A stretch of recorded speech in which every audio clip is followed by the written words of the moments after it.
Your Honor, has anybody seen Your Honor on the Netflix? We can jump into a TV show really quick. That Your Honor show is phenomenal. One thing I love about it is I'm from the South. I don't know if you can tell, but I've lived in the Gulf Coast region for a long time, and that show was filmed in New Orleans. And they use some really picturesque, real, like, rooted down places in New Orleans to film that show. It's just great. It's great, and it's got a good storyline. It's got great acting, and the guy from Breaking Bad's in it, and just it's a good cast. They've got the typical, a lot of New Orleans actors in that show. It's really good. If you haven't had a chance to watch it, watch Your Honor. What we're trying to do today, I'm trying to get this populated up. So how's it going, y'all? We're just going to do this really quick. I'm not going to be on here long, but I just want to jump in here and just talk about, see if you guys have any questions about health coaching and how that works out and how that can work in your life. We have been running shoulditbeclean.com and thefitThinker.com for about 8 years now. It's really successful. What's up, Fiddle Cream? How are you feeling? Good to see you on here. One thing that we try to do within our program is really help people focus on their life outside the gym. What I have found is that the gym is easy. It's the life outside the gym that's hard. So I built the program for that. Anybody can bench press. Anybody can lift weights. Anybody can go walk on a treadmill. That's not where you fail at. Where you fail at is what you're doing outside the gym. And I'm really so there's somebody that's in the feed here that's got stage 4 cancer, and I just want to mention her, and if we have an opportunity just to have a thought for her tonight. I know that she's probably inundated with thought with this, so let's change the subject. So what we try to do within our program is, I just want to say I was thinking about you. So one thing that we do within our program is help people focus, because what the problem is, this is the problem. People are deficient. They're either deficient in behavior, or they're deficient in things that they're doing in their life, like sleep or water, or mindset. You're not thinking effectively, or you're not taking in enough protein. We're going to solve all those problems for you. And once we get those problems solved and we can quantify that, and what that means quantify is you're hitting your numbers. You're going to report back to me on a daily basis. You're going to hit your numbers.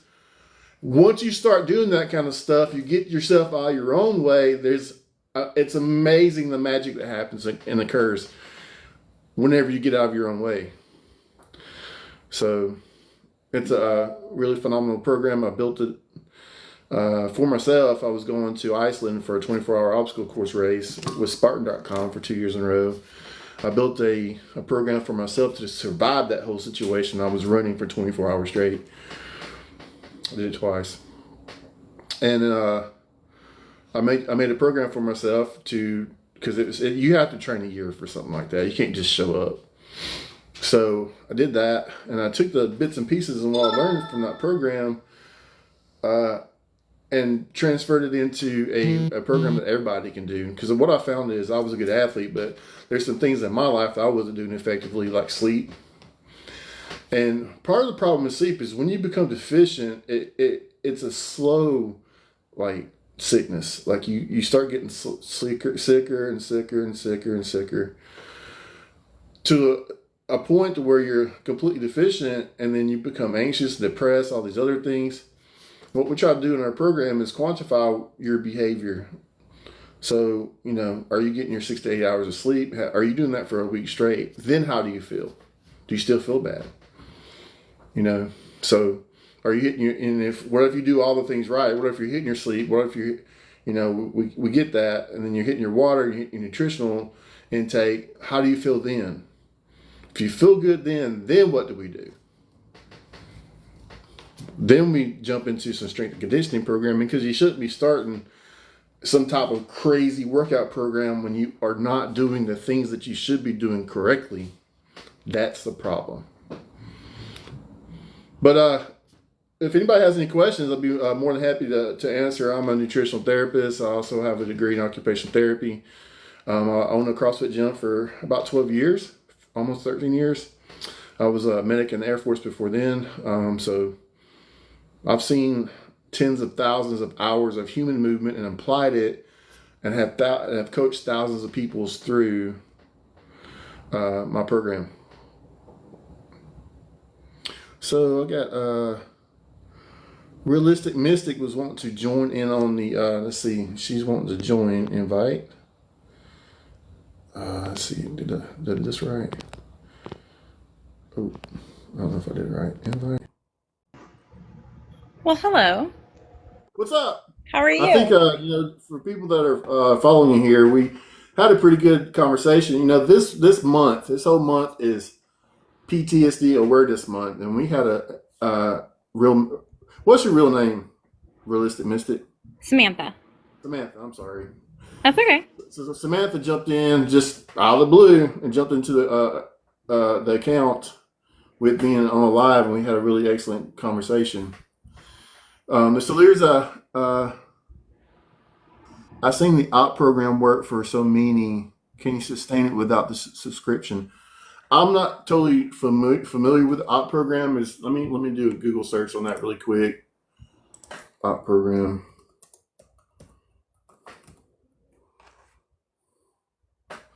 When it comes to most programs, I'm not seeing it. But when it comes to optional practical training, is that what you're saying? I don't. That can't be it. But when it comes to anything in the training, as long as you're doing something, it's going to work. It's the up to you. Are you talking about like semaglutide and like Ozempic and stuff? Is that what you're talking about?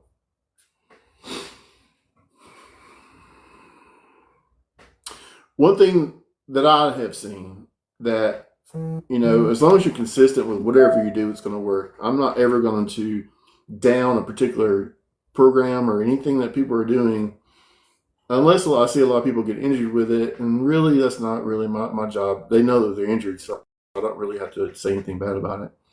So I've been doing this for a while, and I've seen almost every modality as far as training goes, and I'm cool with any of them as long as you do participate in the things that you need to do outside the gym effectively. Those things. What's up, Shannon? Those things are super important. But let's talk about PTSD. Okay. What do you want to talk about? I think that where were we at within your conversation the other day? One thing that I think we could probably jump into is sleep associated with Mm-hmm. PTSD. Okay. And let's I had to and using my computer screen here. So here's an AI overview of PTSD. I like to use this kind of stuff because it's super, super smart. Post-traumatic stress disorder is often linked to sleep disturbances, which can include insomnia, nightmares, and other sleep disorders, which in fact feeds the PTSD and makes it a lot worse. So Correct. it's like, it's like a snowball going downhill. It just gets worse and worse and worse and bigger and bigger and bigger. And then, Yeah, it actually, for me, it started with the nightmares. And then it got to a point where because my sleep was getting interrupted so much, it got to the point where it was just like I would delay going to bed more and more and more. and we had a person in here comment her husband is diagnosed with PTSD. He had to take meds to actually sleep, and it still takes some hours. Is he a military veteran? I like to know. I know that PTSD is not isolated in the military veteran community, but there's some things that I can do to help him. That's my specialty. Now, when it comes to that kind of stuff, especially what you were talking about, he is service mental health. So, okay, there are some great medications. Um, I would recommend him first go see a licensed practitioner and go talk to somebody. Number one, talking about it always makes things better. You have to look at like stress and PTSD and all these things is like a really heavy backpack, and you're carrying it all the time, and it's really heavy. You can carry it, and you become kind of conditioned to carrying it. But what happens in that whole process is you become fatigued. So if anything else happens, like stress or anything else, it knocks you over. So you have to go to a practitioner and help unpack all the stuff that you're carrying because you're not supposed to carry all that kind of stuff. Now, that being said, there are some pretty good medicines as far as that are are not habit forming. Part of the problem with PTSD is your brain is injured, right? Your amygdala is injured. And then when you see things out there in the world, it's filtered as if it's a danger. So like your filter that tells you that things are dangerous or not is always on. So that means that your adrenaline is always on and it's hard to turn off. So what they have done is they use beta blockers as an off-label use for anxiety and PTSD associated, or anxiety and stuff like that associated with PTSD. And what you're talking about, the nightmares, there's another alpha blocker called prazosin, which is an off-label use. Somehow they gave it to somebody just anecdotally, and they noticed that their nightmares went away. So if you have a lot of PTSD-related nightmares, you have to stop the behavior. So like waking up in the middle of the night is terrible for you. It creates problems in your system. Your adrenaline's going to be up for hours. You're going to get up for hours, and who knows what kind of bad habits are going to be associated with that. Mm-hmm. You have to break the loop that occurs from that, from gut to heart to brain. And part of what happens with that prazosin blocks your heart's ability to uptake the adrenaline that's coming from your adrenal glands. What Leah was saying right there, he constantly moves even when he's asleep. My ex, he would complain. There were times where he would actually have to get up in the middle of the night and go sleep on the couch or something because he said I was constantly kicking him over and over. And I felt horrible about it, but I was sleeping. I didn't know. I would recommend that. One thing that works for that is a weighted blanket. It's phenomenal. Yes, I cannot wait to get one. What happens when the whole process is like you are in a stressed state. So even when you're asleep, your body's like, where am I at? Where am I at? What's going on? Right? So you don't have any tactile reference of where you are in space while you're sleeping. So your CNS is firing off. So you kick, defining where you are in space. Mm-hmm. So a weighted blanket will calm that situation down a little bit because it would tell where you are in space because you've got that heavy weighted situation on top of you. Exactly. And also, see, if we had gotten my dog trained the way she was supposed to be trained, service dogs are also really great for stuff like this. They can be trained to monitor, your heart rate. And if anything comes off balance, especially in your sleep, they know to get up there, lay on top of you and give you that pressure that you need, that your body needs. It's amazing what that pressure can do. Oh, yeah. It's almost the same thing as a weighted blanket. It pretty much is a weighted blanket. Yeah, it's basically the same thing, but you get to have a puppy. Yep, and they are God's gift to us, man. I've got a great bulldog. He is my life. I don't know what I would do without him. He keeps me straight, and just having that little bit of responsibility of someone else to care for is sometimes the thing that someone with PTSD needs. Yeah, it actually. So, and then this is gonna sound horrible, I know, but it felt like when I had my dog, I knew that she needed me. I knew that she would always need me. And I know that sounds bad, but it's like my kids are going to get older eventually. They're going to become more and more independent. And I think that having my service dog, well, she wasn't technically my service dog, I guess, because we didn't get to finish all the training. But it was like she would hold me accountable. It's like I was forced to go outside because I had to walk her. Right, exactly. I was forced to go to the store to get out and about because I had to go get her groomed, or I had to go take her to the vet, or I had to go get her food, stuff like that. And I know I have to do the same stuff for my kids, but it's like eventually, like I said, they're going to get old enough to where they can do that stuff on their own. And like I said, having the service dog, it also helped me stay accountable for things. Because routines are exceptionally important for people with PTSD. Mm-hmm. And typically I have PTSD. People with PTSD typically fall off routines very easily, mainly because we fall off our habits of sleep and nutrition and all those things get in the way, and we're very easily distracted. And things occur in our lives. We're carrying that heavy backpack, so when something else happens that knocks us off, it's really easy for us to be knocked off our routine. So 100%. Having a dog like that, it's really important to be able to put you back. You've got something there that depends on you, and you know that, and it motivates you to to stay on your routines. And like I have a routine with mine where, bulldogs can't walk a whole lot, but I take them for a walk for about 3/4 of a mile every morning at 10. Yeah. So I have morning appointments for coaching, and then I have a little bit of break purposely from 10 to 12, and then I get back on my appointments after that. Okay. So, but I just want to talk about service dog resources too. There's a lot of service dog resources. If you're a PTSD veteran, or if you just have PTSD in general, I would recommend it. Look out into the world. The VA will provide it for you as long as you are diagnosed. I had the privilege of working with some veterans that had service dogs.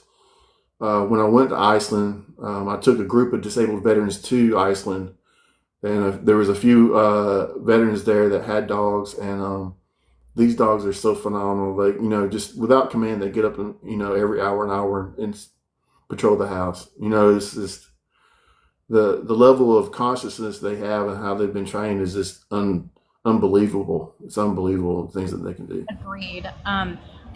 So my home right now, it's really hot in here and I have my windows open and there's a train going by. So I'm going to stay muted for just a few minutes. I don't want to interrupt your live. That's cool. So, Aaliyah, I appreciate you reaching out. So if you have any other questions, let me know. One thing about PTSD, especially, as a spouse, I know it's really tough on you as well. So, something really kind of focus on is grace, helping them understand that it's an injury, not a mental illness. You have to treat it as such. And there are good medicines out there to help people recover from PTSD. There's some really good treatment today. Cognitive behavioral therapy, EDMR. EDMR is a really, really phenomenal way of treating PTSD. And if you don't know what EDMR is, they take a light and put it in front of you, and it goes back and forth, and you follow it within your eye. And then you think about your traumatic moment as for some reason, somebody found this out. It will help you file the trauma in the place where it needs to go, and it'll never come back. It's a phenomenal method of treatment. I don't know the history of it, but I know that it's the truth. So there is some good non-habit forming type of treatment out there, and I totally believe in it. I also believe in routine is really the key. And part of what I do within my program is, and this is, everybody needs to be on a routine for health. So what is a routine for health? One of the things that we focus on in our program is getting 10,000 steps a day. Another thing that we do is within our program is focusing on this process called fit thinking. And the fit thinker concept is another side business I have too, but fit thinker concept is really helping people use stopgap thought processes to stop them from ruminating in negative traumatic thought and how to stop it. So part of what happens when you go through something traumatic, it typically sticks in your brain and you're just sitting around thinking about it all the time. Once you become conscious of that, once you are understanding that that is what you're doing, one way to do that is through stopgap. So what you do, you stop right then, you think about something good and positive in your life. And typically what we do in our program is we try to focus on the 3 P's: personal, professional, and physical. So you can stop, okay, I'm thinking about XYZ. Oh, I had a good interaction with my coworker today. I really appreciate that. Or I look good in this hat. Or my shirt's inside out. I didn't notice it until I walked in and got on live. That kind of stuff you just never know. That helps the filter stop its process of looking for dangerous things. And it's just like if you have a stroke or if you break your leg or hurt your knee, you got to learn how to walk again. When you've been through a traumatic process like that, you've got to rehab yourself to learn how to think again. So this is what's up, Parker? Is that Parker, my friend Parker, or another Parker? I don't think that. Somebody else. All right. But yeah, that's a good way to kind of, look at it, is understanding that you are not forever injured, there's some practices that you have to go through. You have to be coached through that kind of stuff. You have to allow yourself to be coachable, and then execute and repeat until you get good at it. And typically, that's what works on my program. These You have to think like PTSD is a really high end, a really difficult process injury to go through. And so it works for someone like that. So if you got somebody that has a weight loss problem, or just a problem with thinking, or even those type of things, you put them through a rehabilitation process through this program that I have. It solves their problems too. It solves problems all the way from PTSD to anemia. Diabetes. I've had a person lose 100 pounds with me. I've had 100 people lose 50 pounds or less with me. But 100 pounds is, as a coach, it's hard because you got to find the person, and then they got to stick along with you long enough and all that kind of stuff. So I have found, and typically people that are that morbidly obese don't want to go into coaching, or be coached, and have them, the financial structure to be able to stick with it over that period of time. So, like I said, It's hard losing 100 pounds. It took me a couple of years, but yeah, I lost 100 pounds, and I feel so much better since I did. Congratulations! That's a phenomenal Thank you. thing to accomplish. It doesn't happen very often. I didn't even try. That's the thing. People ask me, how did I lose weight? And it's like, well, you start by going homeless for a few months. Yeah. But yeah, even after I got into my own place and everything, like I still kept losing a lot of weight. And I think it was just also trying to eat better, being mindful of what I'm putting into my body, and recognizing the difference between eating a salad and eating a McDonald's cheeseburger. Right. And, that's don't eat McDonald's. McDonald's is horrible. A little bit of tough self-love there. Sometimes, self-love is the tougher thing to do. And that's a lesson there. Like, we all don't look at, a choice between ice cream and a piece of salmon as the salmon being self-love. Right. Mm-hmm. Well, and I mean, I have a little girl that I have to set an example for. So, because obesity runs in my family, and and it runs in her dad's family too. So I don't want her to grow up with these really bad eating habits. And she even gets on me sometimes, like, "Mommy, you're not drinking enough water." And it's like, "Yes, ma'am." You got accountability buddy there. And, oh yeah. That's a big part of it, especially when you're going through PTSD. It's we become so enthralled in our own bullshit that we forget how to take care of ourselves. And so having somebody that can help coach you and hold you accountable, which is what we do in our program, is daily accountability. You have to report to me daily for your stuff. But having someone like your daughter there that understands it is super important too. So that's good. She's a good kid. She's only 9. And it's like, I have a little mini me looking at me like, "Listen, Mom, you're gonna do this, right?" And it's like, "Yes, ma'am." Crazy. 9-year-olds are the most responsible human beings on earth. I don't know why. But she keeps me on my toes. But from 9 to about 13, they're just phenomenal individuals. I'm not gonna lie though, I miss the baby stage. It goes by way too fast. Like from newborn to 3 or 4 years old, that's like some of the best memories I think I have as a mom, though. I still make awesome memories with my kids no matter what age they're at. But I miss that stage. Yeah. I sometimes I think back and like I want to do it again, but then I'm like, no. No way. I've got my 2 kids. I'm good. I don't want any more. I do want I'll it, but babysit, I don't want to. It's just. Yeah. I just want I want the right person. The wrong person makes it miserable. So that's always been an issue. Yeah. So, well, honestly, I talk to my kids about PTSD because it does affect them. I think anybody who has PTSD and has kids, it's very important to make sure they understand that whatever you're going through, it's not their fault, and it has nothing to do with them. And, I don't know about other people, but I believe in apologizing to my kids. I apologize to my kids and let them know I'm sorry that this happened today. I'm working on it. I will continue to work on this because I'm not perfect.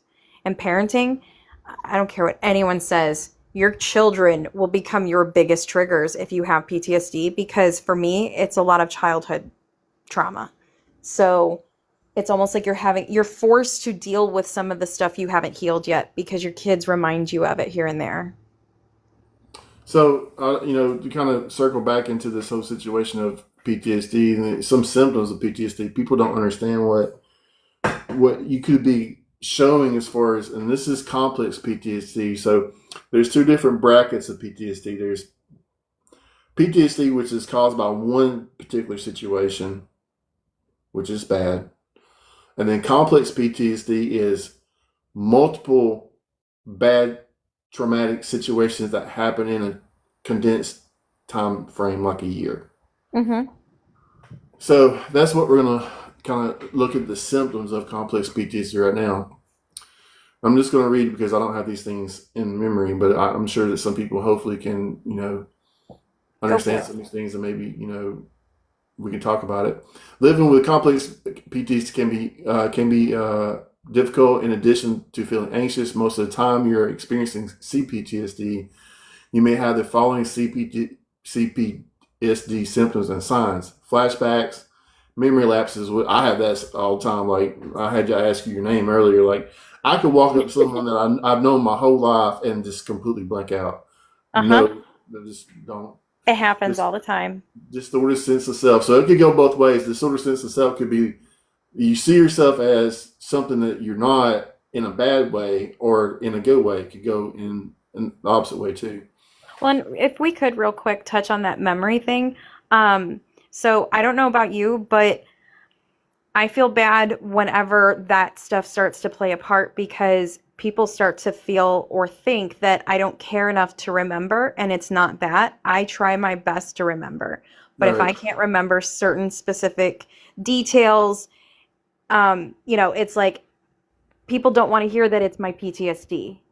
Well, I think it's just people don't see that through the lenses that you do. It's just and I've learned that I just don't make excuses for it anymore because they're not going to understand. Right. So what's the use in even explaining it to them anymore? You know what I mean? Mhm. They're not ever going to see it through your lens. So just say you're sorry. That's all I I do. do. I do. And I'll tell them I'll work on it. I'll try to work on Yeah, it harder. yeah. But I always tell I'm sorry. I'm sorry that happened. yeah. It's part of being around me. Uh, inability to control your emotions, and I think that really plays in part mainly to the deficiencies in sleep and hydration and all those other. So all those things make you more susceptible to being more explosive or crying or any of Yeah, those we've things. already gone through that. Hmm.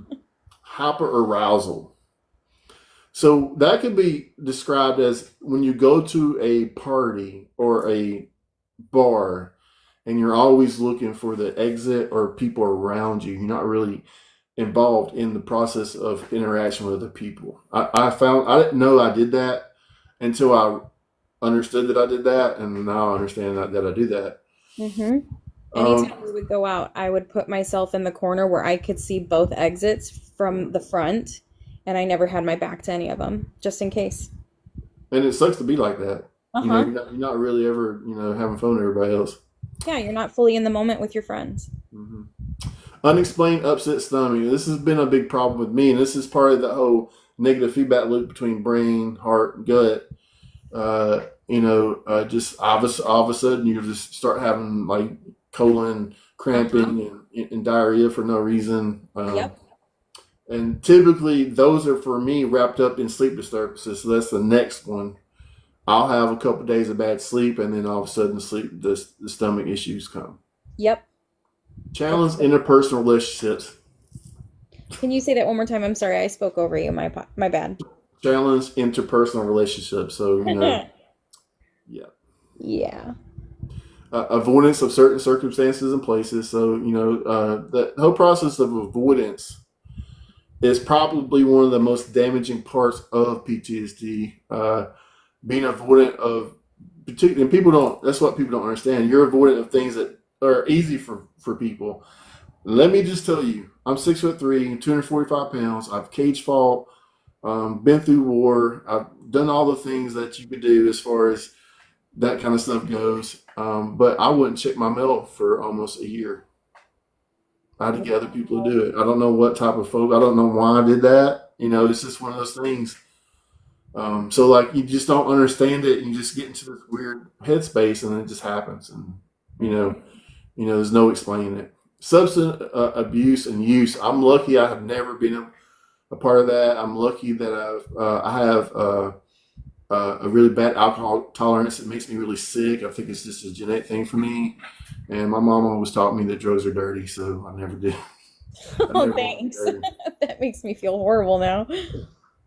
But hey, everybody. I do use marijuana to help with some of the symptoms. So Yeah, it there's helps nothing with wrong. Now that I don't consider no, I don't consider that a drug. Oh, okay.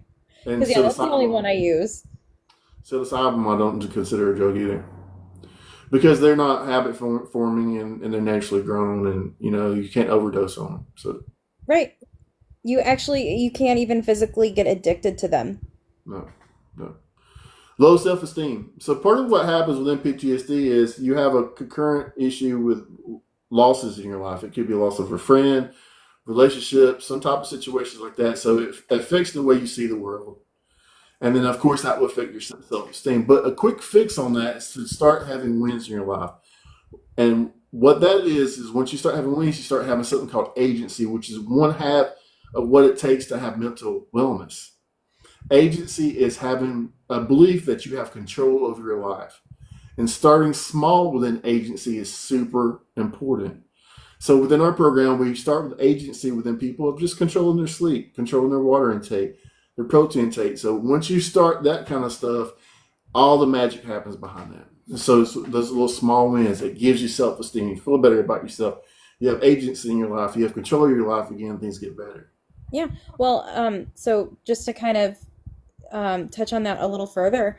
So a lot of people don't realize that your brain, if you are dehydrated, your brain shrinks. If you are not getting enough sleep, your brain will not function correctly. And also, not getting enough sleep means that your body is not having the time it needs to repair itself. Yep. Because our bodies repair, like people don't realize you can lose weight in your sleep.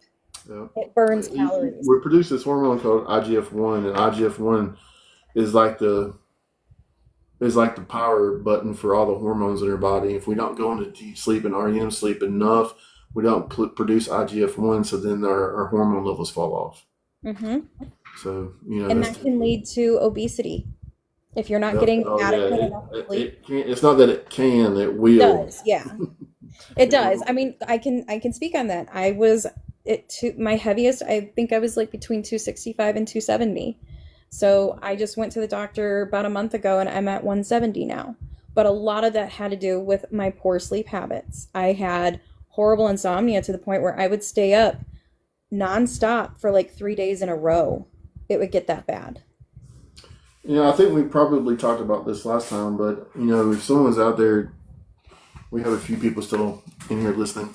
If you're struggling with PTSD, one thing that you want to do is occupy your brain. So how do you occupy your brain in a way that doesn't stimulate it? I'm a big fan of 432 megahertz videos on YouTube.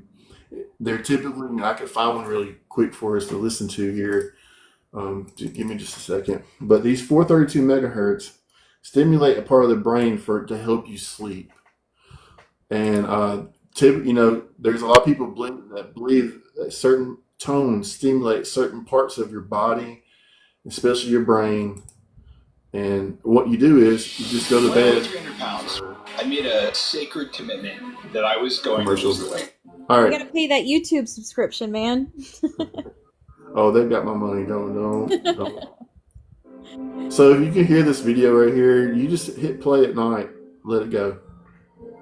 And what this does is it occupies that ruminating side of your brain, that thing, that cyclical thought of, the things that you're worrying about. It turns all this stuff off, and you can go into a restful sleep cycle. I actually used to listen to this stuff all the time. It's what kind of started to help me relax at night. Mhm. I don't do it anymore. I use other methods now because I don't know about other people, but for me, it's almost like once I find something and I keep using it over and over again, I build a tolerance to it. So I have to switch it up here and there because I Oh also yeah, have, yeah. And there's I'll go between this and brown noise. Brown noise is another favorite of mine, which I is listen to really Sleep Token. brown noise is kind of like flying on a plane. It has the same kind of noise type of output. Well, I'll put it to you this way. You know the music that people can listen to heavy metal music and fall asleep to? That's me. No, not me. Just I can any do it type of easily. noise, like even piano bothers me. Like if I hear popping piano, it'll stimulate my CNS, and things will go kind of awry a little bit. I'm trying to find this page I was on that had these notes. I lost my way here. Um, You need white noise at night?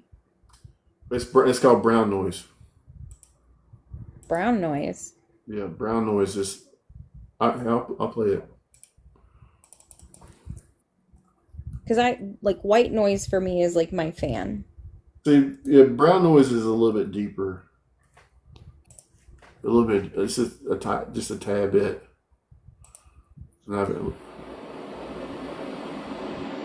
So it's like this. Okay. It's almost like a water or air. Like if you're listening to, like if you're flying an airplane, or Yeah. next to a pretty rough sea. You know, It's almost like a low rumble roar. mhm.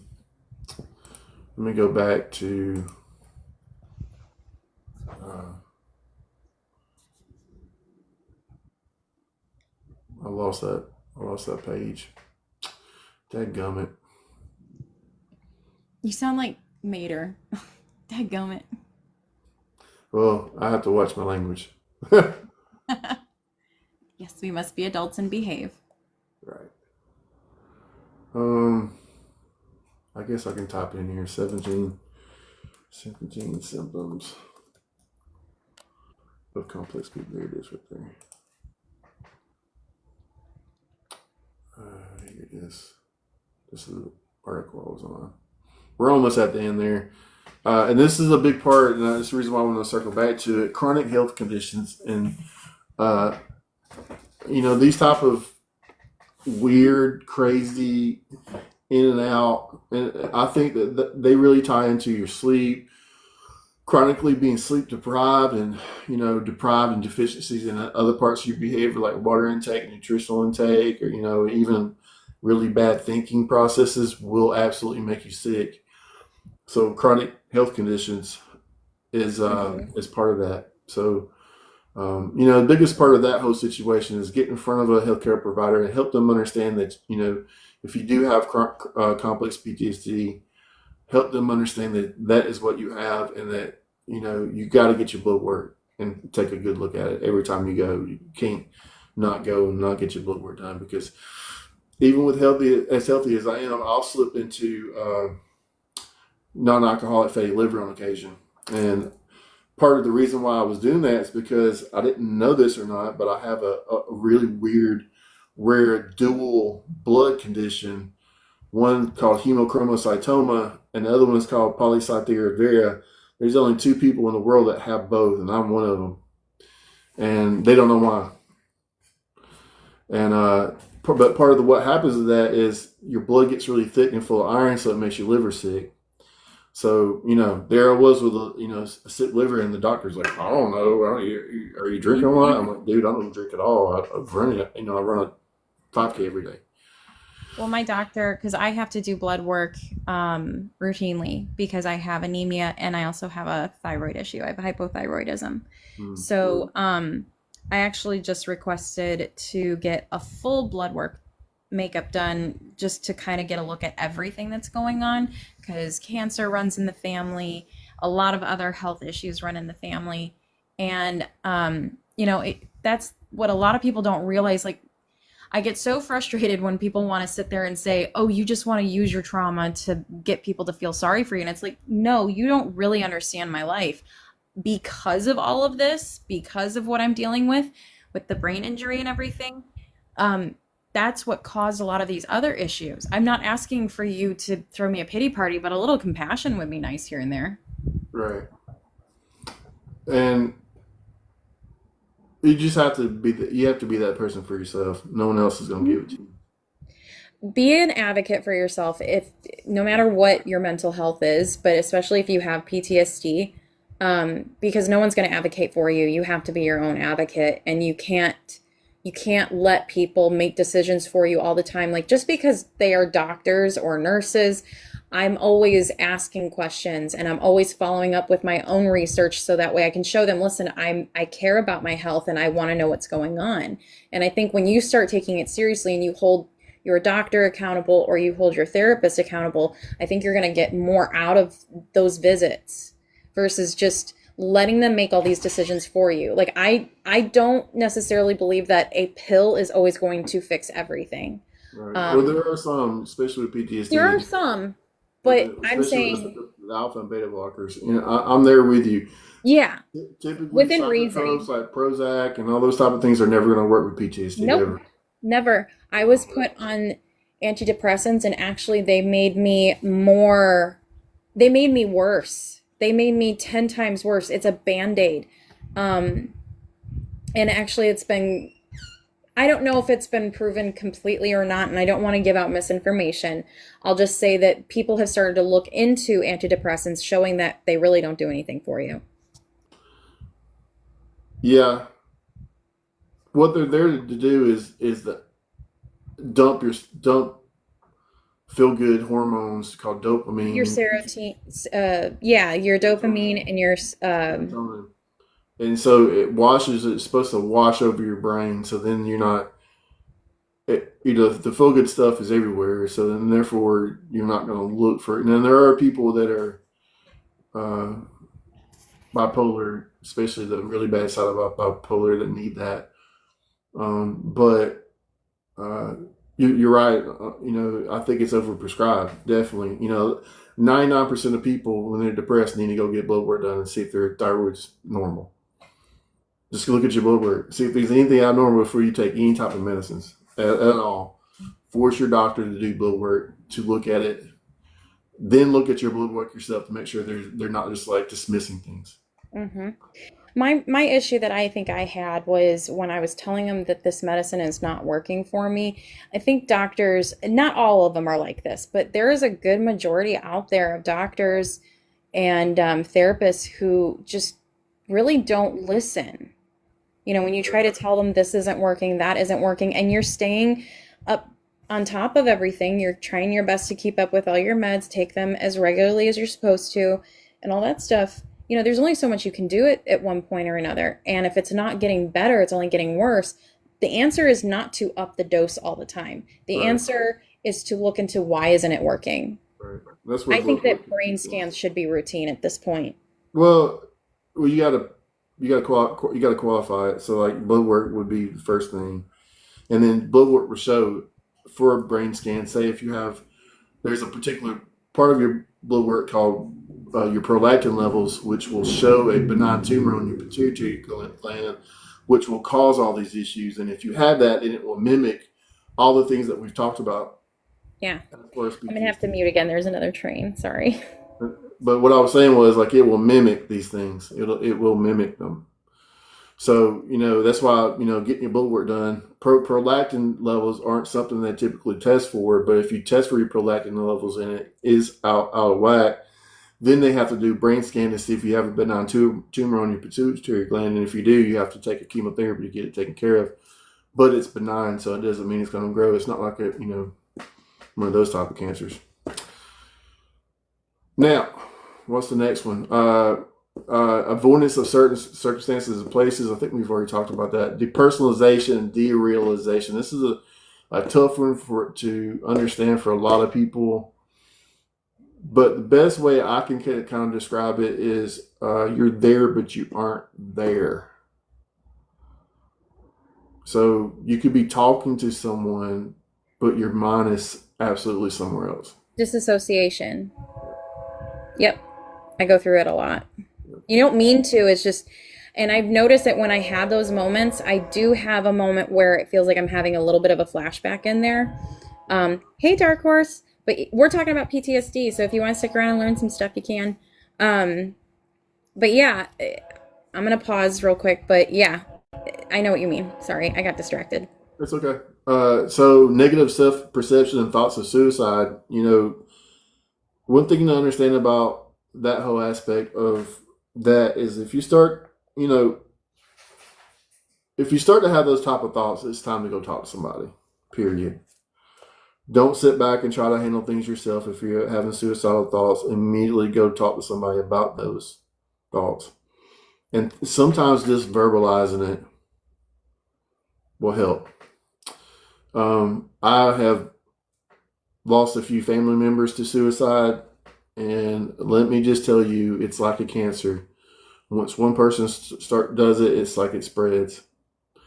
So, the best thing for you to do is go seek help. Go talk to somebody. And once you talk to somebody and you actually interact with somebody about your thoughts, you kind of see yourself as the way you're thinking, and you understand it's not the way to go. You really don't want to put that on somebody else either. I mean, really, one particular situation with someone in my family, the family member killed himself on Thanksgiving. So now Thanksgiving's ruined forever. He did it in front of the family. So go talk to somebody. Go talk to somebody.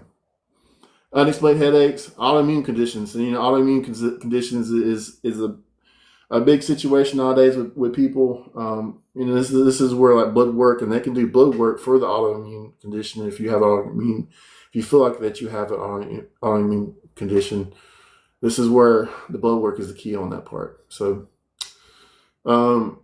some treatment situations on here, and we've already talked about cognitive behavioral therapy, which it's kind of like teaching you helping you learn how to think again, like we were talking about earlier with the stopgap technique. EDMR therapy, which is these are therapy experimental therapies, which probably mushrooms. Identifying treating. One thing about mushrooms is I read this book called The Immortality Key. If you want to know more about that kind of stuff, it's an excellent book. It's a book about human beings and libations throughout the centuries. This guy decided to study how long we have been using psychedelics as human beings. And what he found was in Göbekli Tepe, I can't pronounce it right, but it's an old temple that's 12,000 years old in Turkey. They found clay pots, and they can do chemical archaeology on clay pots to see what was actually in them. And what was in those clay pots was ergot. And what is ergot? LSD. So even 12,000 years ago, that people were showing up at temples, and part of what happens, and this is where I was getting with this whole situation. Even Native Americans, when Braves came back from war, and the whole sweat lodge situation where they would do peyote and the sunset situation, they knew that process eliminated the traumatic events of the battle.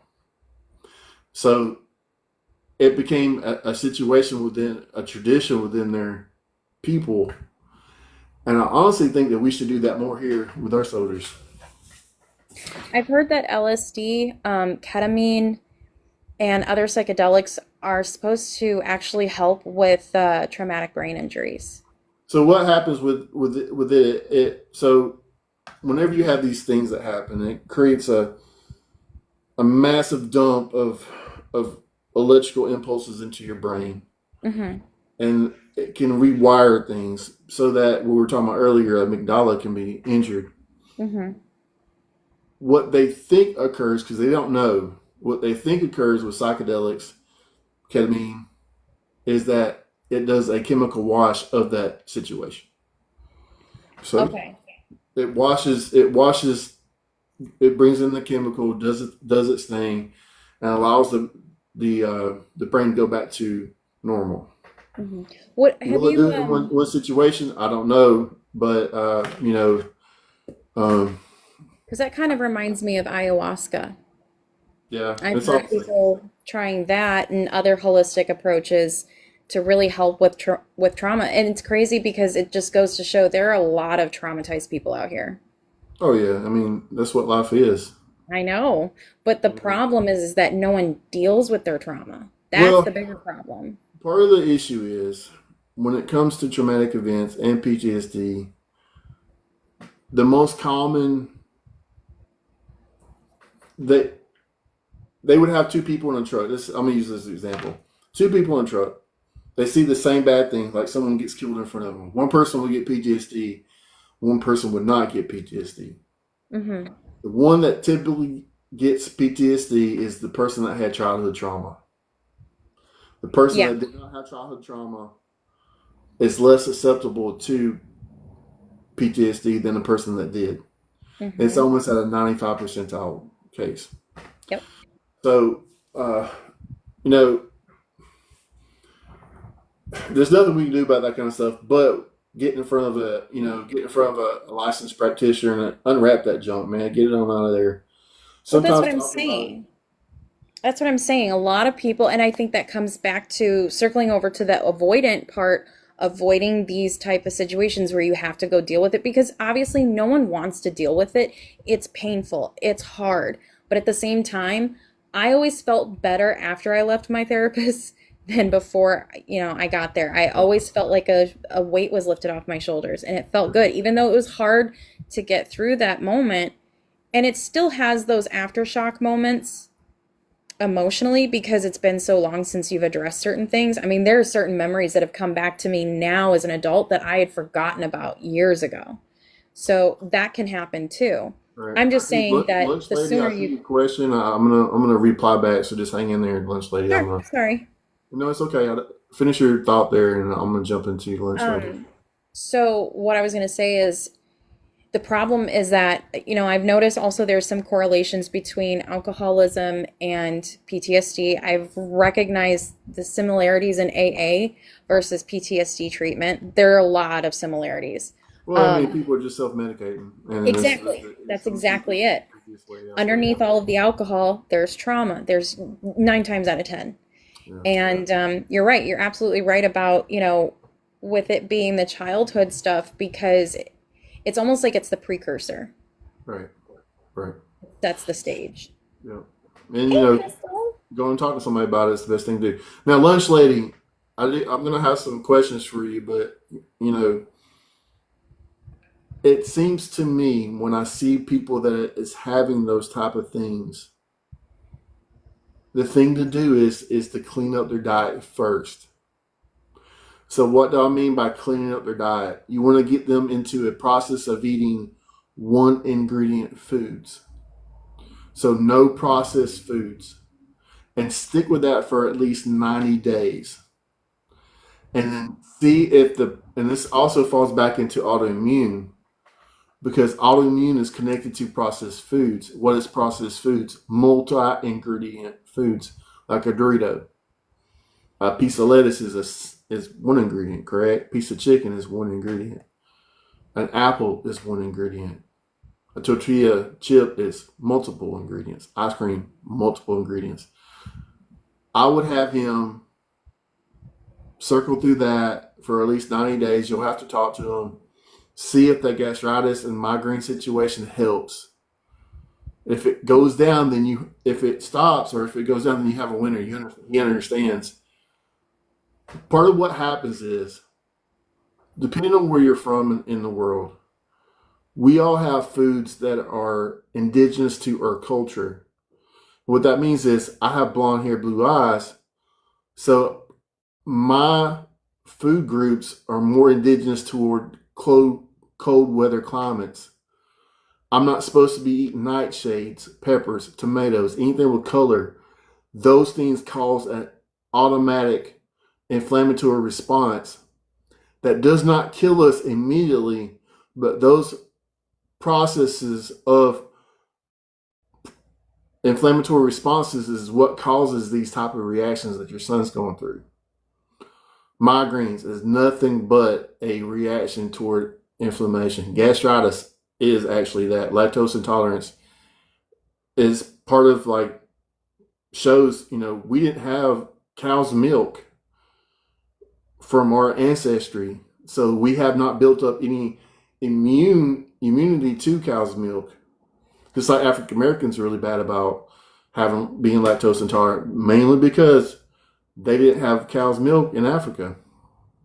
So if you want some help with that, you can go to my website, shoulditbeclean.com, and send my Linktree account. Schedule a call with me, and we can sit down. I can either do an educational type of thing with them, or write on a nutrition plan, or both. Or I can coach them for a few weeks. And typically, my coaching processes are 8-week rotations. So I would start there. Just one ingredient foods and stick with that process and repeat, and make sure he understands that whatever is going on with him, he has a higher propensity toward, food allergies, and that he's going to have to eat clean for the majority of his life going forward, or he's going to have these issues forever. Now, could that be associated with PTSD? Might be. I don't know. But you want to quantify this, because the fix is the same. If he does have PTSD, or if he just has really bad allergies to food, the fix is the same. Going to focusing on healthy sleep, nutrition, and proper exercise is going to be the cure. So, I hope that helps. But 16-year-olds, it's hard to talk to about that kind of stuff, and sometimes it makes it worse. And go ginger with that. Go ginger. But if you want to talk to me, we could sit down and have a heart to heart, whatever. I can evaluate him and see what's going on. And part of what my job as a health coach is not to help people unwrap their past. I can't really do anything about what's happened to them, but I can help him unwrap his future. So we could put him on a plan that's going to help him manage his life for the rest of his life. We're going to find his niche of food, exercise, mindfulness, all the techniques he needs to go forward. And this is not just for 16-year-olds. I've got 65-year-olds that are walking around with a six-pack, grandmas right now, because we all have it unlocked in us, but we have to get ourselves out of our own way first. We have to make the changes for ourselves so our bodies can thrive. And once that occurs, all the sickness goes away. And then, you're 65 years old and you've got a six-pack. You just can't believe it, So it's just the process. You have to give yourself some grace, Understand that any new process is going to be terrible. You're not going to be good at it at first. You're probably going to fail a lot, but that's okay. Part of the problem, though, with PTSD is it makes you go into a process of being a fixed mindset. So what that means is something bad happens, you're going to think bad things always happen to me, and then you quit. Yep. And then what does that create? More bad things, right? Mm-hmm. Because if you actually work on something, the bad things will eventually stop because you are learning from something. Does that make sense? So, that's part of the whole process of learning agency. And, the other 50% is mindfulness, being conscious of who you are, where you are, and what's going on in your life, not being, completely stressed out to the max where you can't control, like we were talking about earlier, we don't go to a restaurant with friends without worrying about somebody walking through with a gun or something crazy, that kind of stuff. It's I had a crazy situation happen with me a couple of New Year's Eve ago. 10 people were shot outside the bar I was in. Oh my goodness. And yeah, like I said, condensed trauma over a short period of time. I'd already had diagnosis of PTSD at that time. And part of the process within PTSD is kind of like a superpower. And what I mean by that is when bad things happen, you're going to be the cool hand Luke. Facts. Oh my gosh. That's why people always call me with their problems, because they know I can think my way through the situation, even if it's an emergency, especially if it's an emergency. Like when shit hits the fan, Yeah, someone 'Cause like us are good to have around. you're used to existing in shark infested Yeah. waters, so it's not You've a big become deal. desensitized to it to the point where now you can actually see the forest through the trees. And so what happened was my date actually went to the bathroom, and then everything started going off, and everybody spilled into the bar. I looked outside and saw the bodies on the ground, and I just continued to drink my drink because what can I do at that point? You know, it Right? was, It everybody was was already dead outside, and everybody was running inside, and my date was still in the bathroom. I couldn't leave her, so I just stood there, and eventually she came back out, and I was like, "Listen to me. There's been a shooting. I'm gonna go up there and show you, so you can understand the seriousness of the situation, and I'm gonna create some action here, and we're gonna get away from this." And it was great. But the bar that we were at, I won't use their name, but they did a phenomenal job in locking things down. And That's good. Mobile PD showed up. They have mounted horse patrols that got in between them and the body, so there wasn't a whole lot of interaction there too, which was good too. Well, you remember the Jason Aldean concert in Vegas? Mm, My dad actually, I think he'd said that he had tickets to go that night, but something came up and they never made it. man, Right. I forgot Yeah. Jason Aldean was the person that was at the concert. Oh, really? Yeah, I mean, I remembered. I mean, I remember the concert. I knew it was country, but I didn't. You know, there's so many. Oh, I'm I not. freaked out when I saw all of that on the news, and I couldn't get a hold of my dad right away because when all of it happened, he was already at home in bed, and he turns his phone off at night when he goes to bed. So it was like I didn't hear anything until the next day, and I'm like, Dad. So, but he was like, No, we actually never made it. That's why I was asleep. Yeah, that's crazy. That's a blessing that he wasn't there. Right? I was like, Well, you literally dodged the bullet here, Dad. Right. Literally. Does anybody have any questions, particularly toward PTSD or just health coaching in general, or do you want to talk about a TV show? I'm kind of Well, a actually, I'm movie. getting ready to jump off here. Yeah. Um, I've gotta get some stuff done and I gotta try to get my sleep. Yep. Me I'm too. actually tired enough for it right now, too. Yeah, I'm kind of that way too. I got get some good exercise today. So thanks for jumping in again, and hopefully Thanks we'll for having jump in me. another couple weeks or so. Yeah. I'll try to, if you can give me a little more notice, I can invite some more friends out here to help get the live up and share it out and everything. Okay, that sounds good. We'll get that squared away. I'm gonna make these. My whole I mean, I want to be able to help people too, but taking these and downloading it and making it into TikTok videos is part of what I want to do too. So I mean, that's a honestly, great. I think that this is a great starting off point to get more people to come find you as a coach because, like, even just you allowing me to come up and talk based off of my experiences and contribute to the conversation, that's healing in itself, too. And I think it would Oh benefit yeah, you to definitely. have, like, a new guest here and there who understands it or has questions, stuff like that. Because I know there are a lot of people out there who definitely could use these kind of conversations a lot more often, or even finding a coach in general. So, Right. And the bigger thing about coaching is like you don't know the people. So for me, yeah. that's why I get on here so they can kind of see my personality. I'm a very Yeah, it's a good icebreaker. practical person. I try to.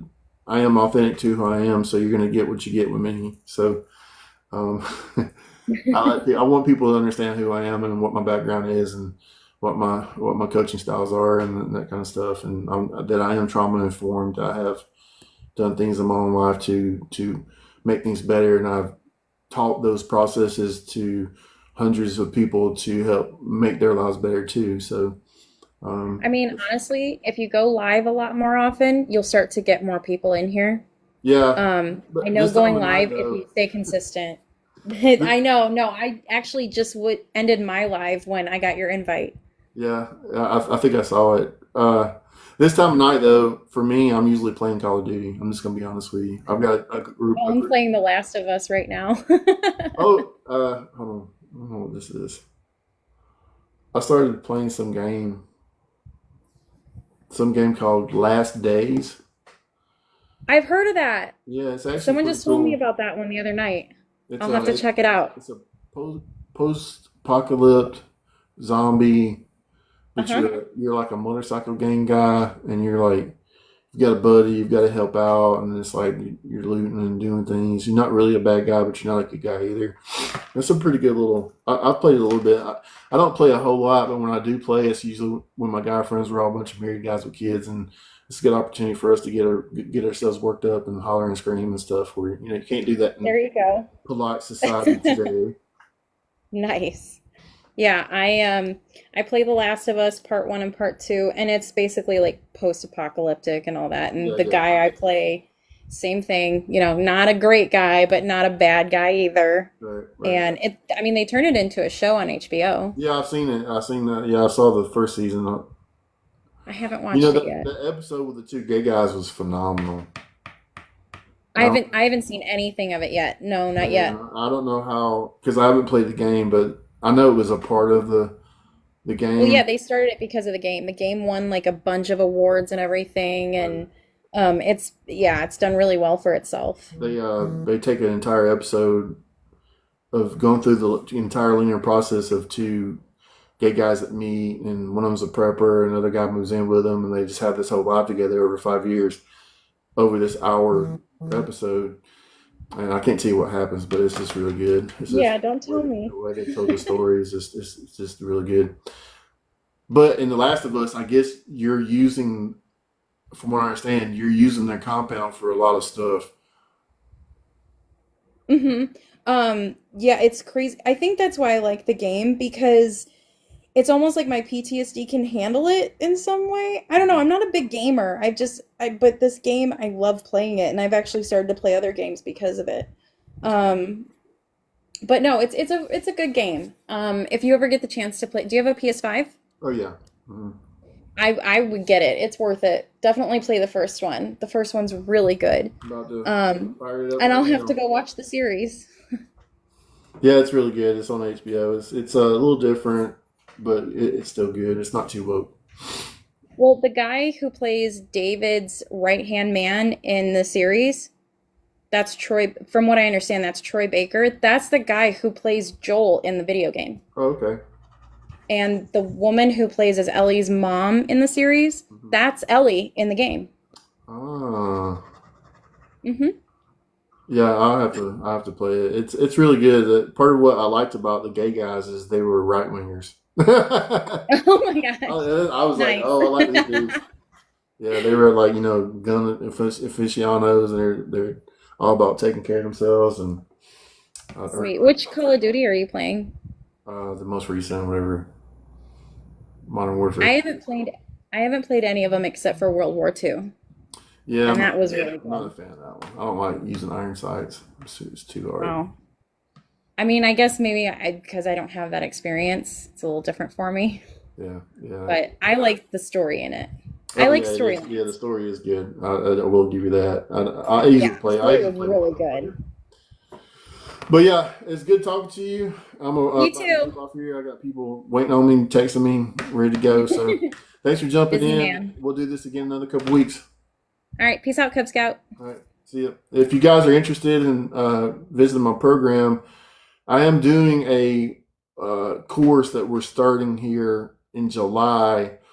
If you want to know more about it, I made a post earlier about it. It's in my feed. So uh, it's going to be a linear course of teaching on how to really manage your life while your life outside the gym. So you're going to get daily posts on what you should do and how you should eat and how you should think, and videos and education, all that kind of stuff. So that's coming out. So be on the lookout for it. You can go ahead and join up. It's only $19 a month. So, all right. You guys take care. Thanks.